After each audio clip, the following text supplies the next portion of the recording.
Good afternoon. This is Universal News Media. Today is March 28th, 2018. Today we will be viewing images from unedited photos obtained yesterday from the Federal Aviation weather cams in Alaska and Canada.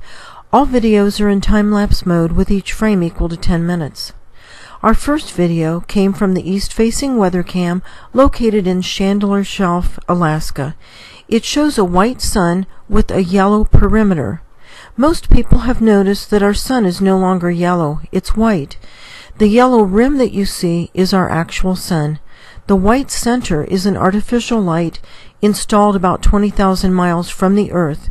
Its glare radiates outward from a tiny but incredibly intense light source that NASA patented years ago with the U.S. Patent Office.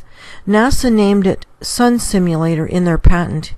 It tracks in perfect synchronization with the sun. Planets pass in front of the real sun, but behind the sun simulator, so that it's not obvious an eclipse is occurring, just as in this video from the weather cam in Wainwright, Alaska. The black dot in the center of the sun simulator is an actual piece of equipment and casts a reflection upon the water as seen in this image from the Myers-Chuck, Alaska weather cam. In this video from Burwash in the Yukon Territory of Canada, the real sun is not visible because it is behind the helium-4 gas cloud, which is only visible to some far north areas. Our March 23rd video shows this gas cloud in great detail. When the sun simulator passes behind a small object, it completely disappears. This could never happen to our real sun. In this video from Drumheller, Alberta in Canada, the same thing happens. The sun simulator disappears behind a tiny street light. Again, this could not be our real sun. In this video from Prince Rupert, British Columbia in Canada, the sun simulator disappears behind a small bird feeder post. Ignore the vertical line through the sun. That's a glare line that many of the Canadian weather cams have. In this video from the southwest-facing weather cam in Kenai, Alaska, we see some objects in the upper left corner of the screen which are very transparent from the atmospheric chemicals. They have an amazing amount of texture, which suggests that they are planets. Since they are oval instead of round, their shape is most likely being skewed from the lens array installed around the sun simulator. We will see some detailed reflections of those lenses in a minute. Some contrast has been added to these images for better viewing. When these frames are played in sequence, it is obvious that they are rotating. A special concealment jet accompanies every eclipse, as viewed here on the southeast-facing weather cam in Knob Ridge, Alaska. This jet causes very colorful and odd-shaped reflections on thousands of these FAA images, such as we see here. The jet always follows the eclipsing planet, which is successfully hidden by the transparency of the atmospheric chemicals here in this image. The southwest-facing weather cam in Lake Clark Pass, East, Alaska, shows a red, fast-rotating planet with an enormous gaping crater. This planet is somewhat transparent in the atmospheric chemicals, but some contrast brings out the image much better.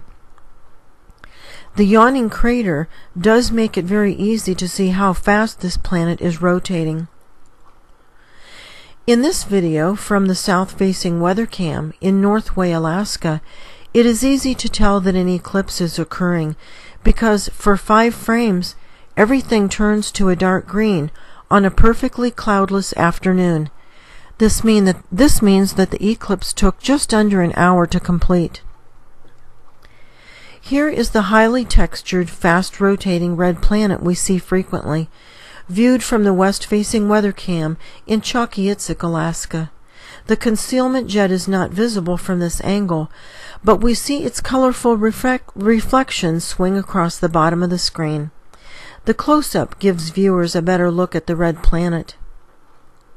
This video from Chilkat, Alaska, shows some effects of the lenses installed around the Sun simulator.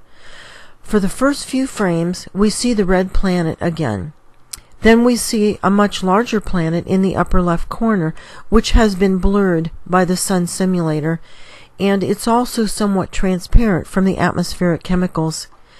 In the next frame, both objects disappear. 20 minutes later, both objects reappear. This happened because of the lens array. The southwest-facing weather cam in Good News Bay, Alaska, captured an interesting reflection of the lenses in the Sun simulator. We see these same identical reflections in many of the weather cams. From the southwest-facing weather cam in Hawk Inlet, Alaska, it looks like the sun is setting behind the mountain. That is not the sun. It's a different celestial object setting behind the mountain. Look at the timestamp. It's 5:15. 20 minutes later, at 5:06, the real sun emerges from behind the clouds, and it will be setting very soon. The west-facing weather cam in Heidelberg, Alaska, shows the sun still up just enough to cast its reflection upon the water. However, there is a red sunset to the right of where another celestial object has already set.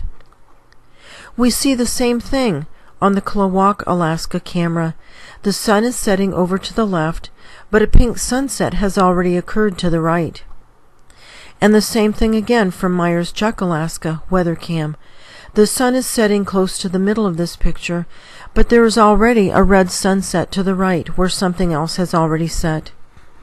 And once again we see the same thing from the southwest-facing weather cam in Nenana, Alaska, only this object is directly under the sun.